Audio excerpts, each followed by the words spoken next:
What do you? At what point are you done negotiating with Iran? Well, we're going to see what happens. We're only making a good deal. We have their military's gone. It's wiped out.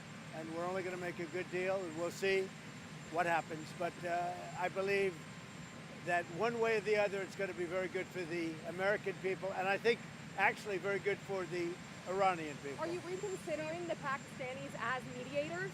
No, they're great. What? I think they're great. Mr. I think President. the Pakistanis have been great. The Field Marshal and the Prime Minister of Pakistan have been absolutely great.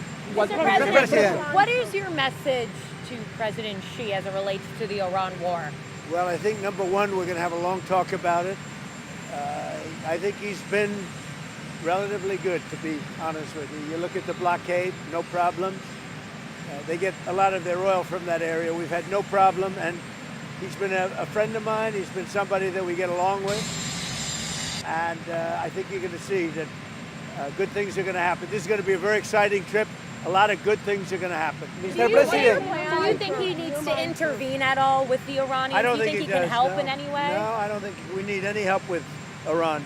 We'll win it one way or the other. We'll win it. President. We'll win it peacefully or otherwise. Their Navy's gone. Their Air Force is gone. Every single element of their war machine is gone. They've killed a lot of people. They've killed 42,000 people at least over the last month and a half. We win. I mean, Mr. President. no matter how you cut it. Mr. President, what do you think of the... Do you believe, Mr. Kurdi, sir, Mr. President, do you believe your visit to China will impact of international economy and price of oil? It's going to be a positive. We're going to have a very good meeting. I spoke with President Xi. We both look forward to the meeting. It's going to be great. And Mr. President, Mark, Mr. President, what is going to be your red line to end the ceasefire for you? What will it take to pull the plug? Well, we're going to see, and we'll be thinking about it on the flight, and we'll be thinking about it for the next little while. But we've beaten their militaries very soundly. That's over with. The blockade is very effective. It's been 100% effective. And one way or the other, it's going to work out very well. It's going to work out very well. I think you're going to have so much oil, you're going to have a gusher of oil like you've never had before. So when oil goes up a little bit, I thought it would go up much more. If you go back 3-4 months ago, when we were contemplating, we assumed oil would go much higher. Yesterday it was at $99. And if you think about it, I would have taken that all day long because it's very simple. Iran cannot have a nuclear weapon. They will not have a nuclear weapon. They know that. They've agreed to that. And then that's not what they said to me when it came to pay. We don't play games. They're not going to have a nuclear weapon. Mr. President, you promised to bring inflation down. It's now at its highest level in 3 years. Are your policies not working? What's happening? Policies are working incredibly. If you go back to just before the war, for the last 3 months, inflation was at 1.7%. Now, we had a choice. Let these lunatics have a nuclear weapon. If you want to do that, then you're a stupid person, and you happen to be. I mean, I know you very well. Anybody that wants them to have a nuclear weapon is a stupid person. So we said we're going to take the greatest stock market in history, and we're going to go down a little bit, and actually that turned out to be incorrect because our stock market is now at the highest point in history, which frankly surprised a lot of people. It's a very simple message. Iran cannot have a nuclear weapon, and they won't have a nuclear weapon, and that's 100%. Their Navy is gone, their Air Force is gone, their anti-aircraft is gone, their radar is gone, their leaders are gone. They're all gone. Iran will not have a nuclear weapon. We're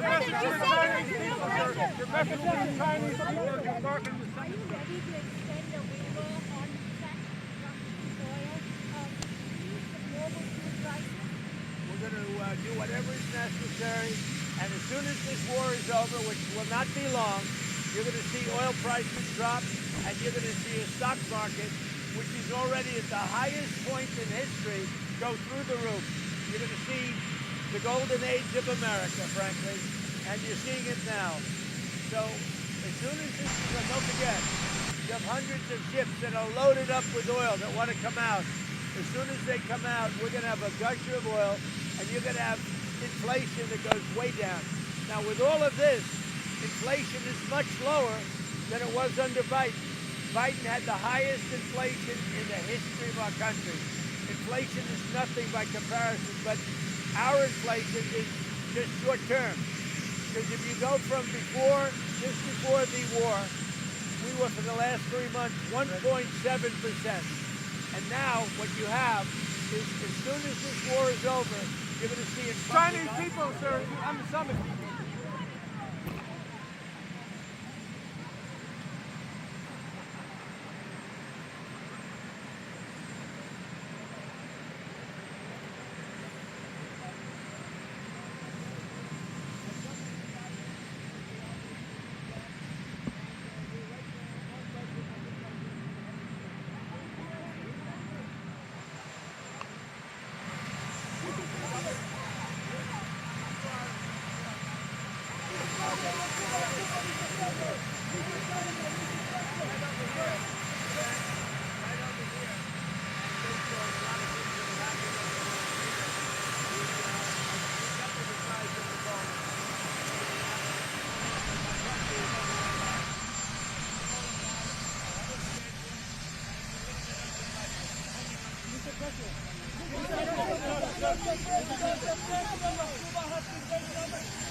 Mr. President,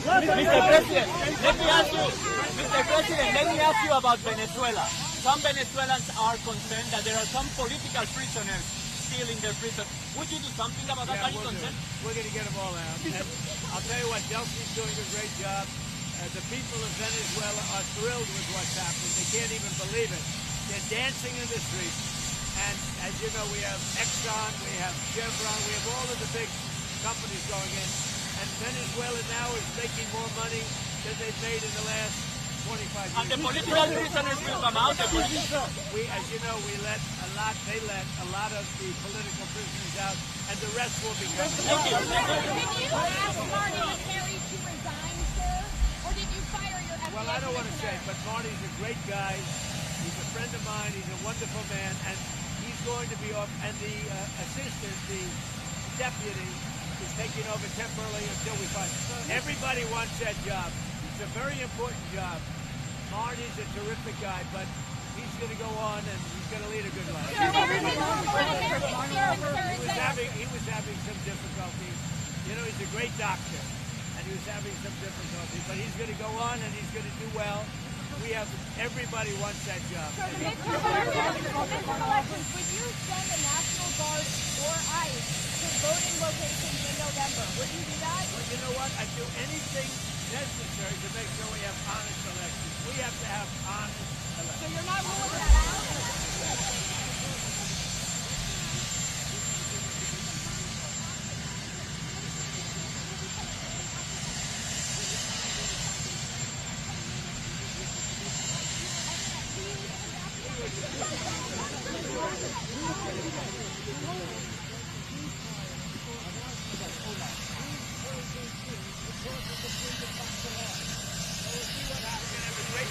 China. He's a wonderful guy. He's a friend of mine, and we're going to have a great meeting. We do a lot of business with China. We do very well with China, and they do well with us, and the relationship is very good. We are going to have a great meeting. But do you think he's got what it takes to convince the Iranians? Whatever he can do to help them.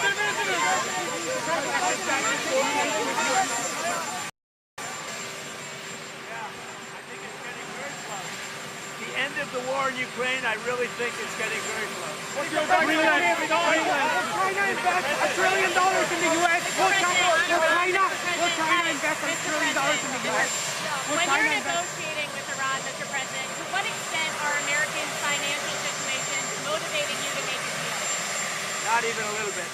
The only thing that matters when I'm talking about Iran, they can't have a nuclear weapon. I don't think about American financial situation. I don't think about anybody. I think about one thing. You cannot let Iran have a nuclear weapon. That's all. That's the only thing that motivates Mr. me. President, will China invest $1 trillion in the U.S. Or NATO? Dan? What is more broken, NATO or OPEC? Well, OPEC is having some difficulty right now because one of those things, but that has nothing to do with me. NATO was very disappointing to me. NATO was not there when we wanted them. We don't need NATO. We don't need NATO. But if we did need them, they just weren't there. He can help and contribute to a deal with Iran. He could. I mean, it might be. I don't think we need any help with Iran, to be honest with you. They're defeated militarily, and they'll either do the right thing or we'll finish the job. They're either going to do the right thing or we're just going to finish the job. China has $1 trillion in the The message, sir, to the Chinese people as you embark on this summit. That we're going to have a great relationship for many, many decades to come. My relationship with President Xi is a fantastic one. We've always gotten along, and we're doing very well with China, and working with China has been very good. So we look forward to it.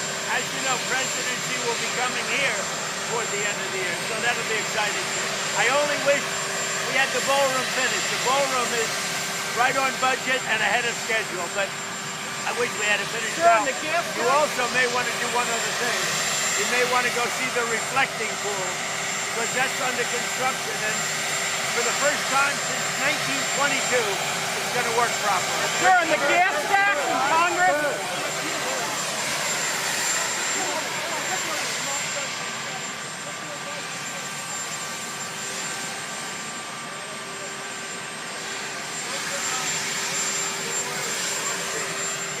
Great oil finds anywhere in the world, and you're not using it. They're not allowed to use it.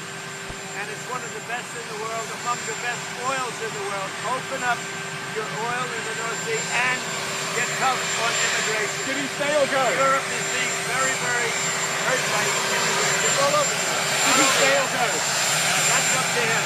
But I told him from day one, you're getting killed on energy. You're windmilling your country to death. Open up the North Sea. You have one of the greatest sources of energy in the world. Open up the North Sea. Should state governors drop taxes on oil? Would you ask them to do that? I think it's a great idea. Mr. President, I have two questions. So, has there been any understanding between you and Putin that Russia should get entire Donbass? No. You have a standing invitation to travel to Russia. Do you think it might happen this year? It could. I mean, I will do whatever is necessary. That war, I've settled 8 wars. That war is getting closer. Believe it or not, it's getting closer. And we think we're going to end up getting a settlement between Russia and Ukraine. Mr. President, what is the ultimate goal of your trip to China? I think more than anything else is we have massive relationships with China. We're the two superpowers. We're the strongest nation on earth in terms of military. China's considered second. Who knows? I mean, who knows? But we are. There's nobody even to come close. And you see that whether it's Venezuela or whether it's Iran. Iran's military is decimated. I have a great relationship with President Xi, and I think it's going to remain that way. But we have a lot of things to discuss. I wouldn't say Iran is one of them, to be honest with you, because we have Iran very much under control. We're either going to make a deal or they're going to be decimated. So one way or the other, we win. We're going to be talking with President Xi about a lot of different things. I would say more than anything else will be trade. Did you say earlier that the only thing that matters to you when it comes to Iran is a nuclear weapon? You're not considering the financial impact of this war on Americans? The most important thing by far, including whether our stock market, which by the way is at an all-time high, but including whether or not our stock market goes up or down a little bit, the most important thing by far is Iran cannot have a nuclear weapon. What about the pressure on Americans and prices right now? Every How concerned American are you about understands. Americans, how they're feeling about what Every they're paying for American, food? are you listening to them? Every American understands, and they just had a poll, like 85%, which is surprising. It's only that they understand that Iran cannot have a nuclear weapon. If Iran has a nuclear weapon, the whole world would be in trouble because they happen to be crazy. They're not going to have a nuclear weapon. Now, if the stock market goes up or down a little bit, the American people understand it. When it's over, you're going to have a massive drop in the price of oil, which a lot of people thought would be higher. I mean, it was $100, it was $99 yesterday, which is low, which is relatively low. When this war is over, oil is going to drop, the stock market's going to go through the roof, and truly, I think we're in the golden age right now. You're going to see a golden age like we've never seen before. The minute it's announced, and I'll be the one to announce it because I'm the one that makes that decision, I could leave right now, and it would take them 25 years to rebuild their country. But I don't want to do that.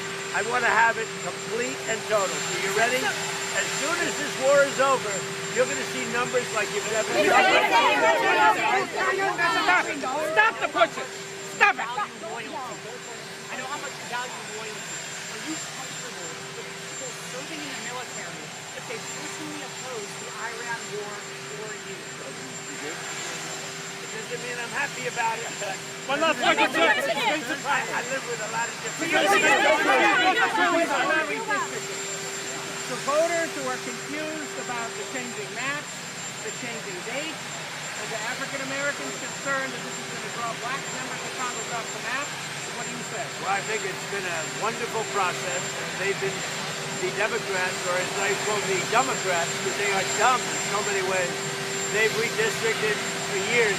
And now we took our shot, and it looks like we're going to pick up a lot of seats, and that's a good thing. That's a good thing. We want voters to have their choice. We want fair voting. We want fair elections. The Democrats have been cheating on elections for many years, and all we're doing is winning. Thank you.